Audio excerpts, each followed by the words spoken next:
ఈ సమస్యలను పరిష్కరించాలి, చిక్కుముళ్ళను విప్పాలి, చీకటి రోజులు పోవాలి, వాళ్ళ జీవితాలలో వెలుగు నింపాలి అని గ్రూప్ 1 సమస్యను పరిష్కరించి ఇదే వేదికగా నియామక పత్రాలు ఇచ్చిన. వాళ్ళకంటే ముందే మీకు ఇచ్చి ఉండొచ్చు, కానీ గ్రూప్ 2లో ఈనాడు గ్రూప్ 1లో సెలెక్ట్ అయిన వాళ్ళు చాలా మంది సెలెక్ట్ అయ్యారు.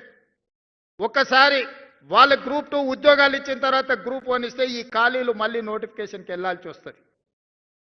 ఎందుకు మొదట గ్రూప్ 1 ఇచ్చినాం, గ్రూప్ 1లో సెలెక్ట్ అయినాక మిగిలిన అన్ని ఖాళీలను ఇవాళ గ్రూప్ 2గా మిమ్మల్ని భర్తీ చేస్తున్నా.